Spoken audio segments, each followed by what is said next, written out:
नमो तत्स भगवतो अरहतो सम्मा सम्बुद्धस्स। बुद्धं शरणं गच्छामि, धम्मं शरणं गच्छामि, संघं शरणं गच्छामि। सर्वप्रथम तथागत गौतम बुद्ध को प्रणाम करते हुए मेरे सभी गुरुवरों को भी साक्षात प्रणाम करता हूँ।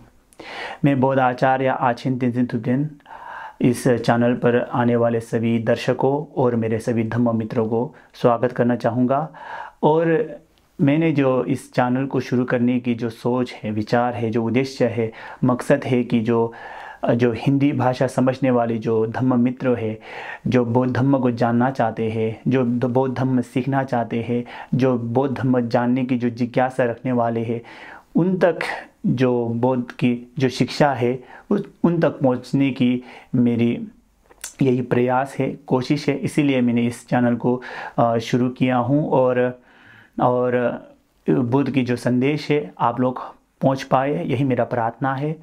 और आज प्रथम दिन है, प्रथम वीडियो है, तो उसमें किस चीज़ को कहना चाहूँगा या किस विषय पर मैं बात करना चाहूँगा कहे तो बुद्ध ने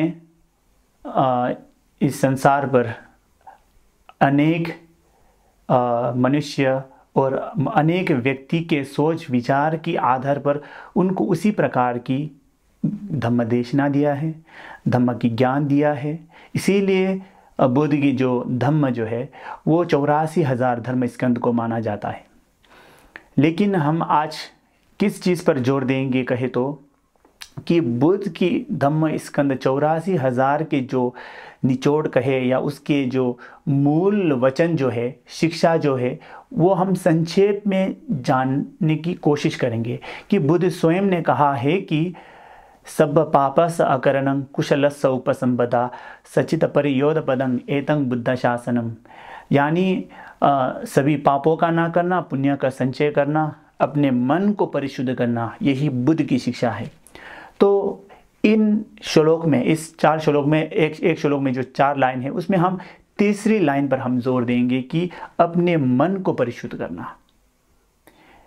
इस पर हम लोग ध्यान देंगे और इस पर ध्यान देने की कारण और वजह क्यों है इस पर भी हम जानने की कोशिश करेंगे। क्योंकि बौद्ध की जो ज्ञान है, बौद्ध धर्म में जो कही गई जो ज्ञान है, वो अपने मन को शुद्ध करना, जो अपने मन का जो मैल है उसको साफ करने की ज्ञान है। तो मन को ही क्यों साफ करना है, मन को ही क्यों शुद्ध करना है, ना कि अपने शरीर और वचन को। तो बुद्ध स्वयं ने कहा है कि धम्मपद के पहले श्लोक पर मनोपुबंगमा धम्म मनोसेठ मनोमाया मनसात से पदुट्ठे न बसती व करोति व ततो नंग दुखमन वेति चक्का व पदुट्ठंग। तो उसमें हम जान सकते हैं कि मनोपुबंगमा धम्म, तो सभी धम्म अपने मन से ही उत्पन्न होते हैं। तो इसीलिए अच्छी चीज़ भी मन से ही उत्पन्न होते हैं, बुरे चीज़ भी मन से ही उत्पन्न होते हैं। अच्छे विचार और अच्छे सोच भी पहले मन से ही शुरू होते हैं और बुरे भी मन से ही शुरू होते हैं। इसीलिए अपने मन को निर्मल किया या मन को शुद्ध किया तो अपने जो वचन है और जो अपने शरीर के जो व्यवहार है वो अपने आप ही अच्छे हो जाएंगे। यदि आपके सोच विचार और अपने मन में जो बुरे सोच विचार लेके रहेंगे तो आपके वचन कितना भी शुद्ध हो या कहने की जो वचन है कितना भी अच्छे हो, या आपके शरीर से जो आप प्रार्थना करते हैं, पूजा करते हैं या ध्यान करते हैं कितने भी अच्छे हो, लेकिन आपके मन में जो बुरे सोच विचार यानी राग द्वेष से बंधे हुए हो तो वो चीज़ अच्छे नहीं हो सकता।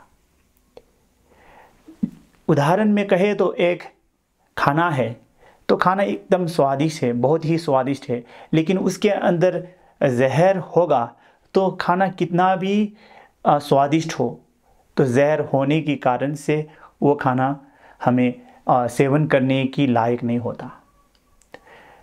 तो उसी तरह जो धम्म है, यदि हम शरीर और वचन को ही ज़्यादा जोर देकर उस पर अभ्यास करेंगे, अपने मन पर ध्यान नहीं देंगे, तो धम्म करने की जो मूल कारण है उस तक हम नहीं पहुंच पाएंगे।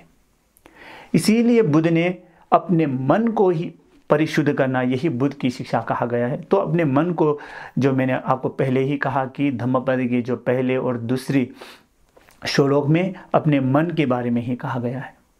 आप अपने मन से अच्छे करेंगे तो आपको उसके फल भी अच्छा होगा।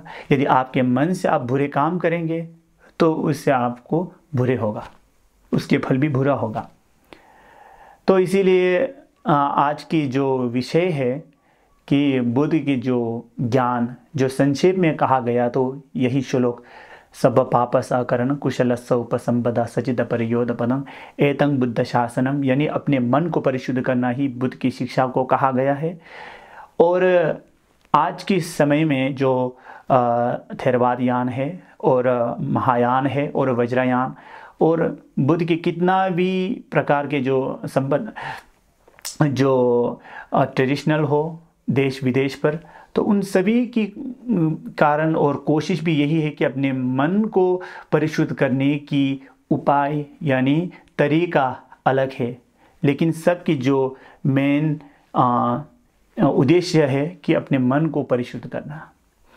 तो इसीलिए आज की जो विषय है मैं यहीं पर रखना चाहूँगा और मुझसे प्रार्थना है कि आप लोग ने जो बुद्ध के धम्म को संक्षेप में समझ पाए, और हम दूसरे वीडियो पर फिर मिलेंगे। तो तब तक आपकी कोई क्वेश्चन हो तो आप कमेंट बॉक्स पर रख सकते हैं, और यदि आपको इस वीडियो के माध्यम से कुछ सीखने की और समझने की कुछ बात कुछ बनी हो तो आप दूसरों को भी शेयर कर सकते हैं जो बौद्ध धर्म को जानने की जिज्ञासा रखते हैं और जानने की कोशिश करते हैं और जानना चाहते हैं, तो शेयर कीजिए। तो आज के लिए इतना ही, फिर दूसरे वीडियो पर मिलेंगे। नमो बुद्धाय।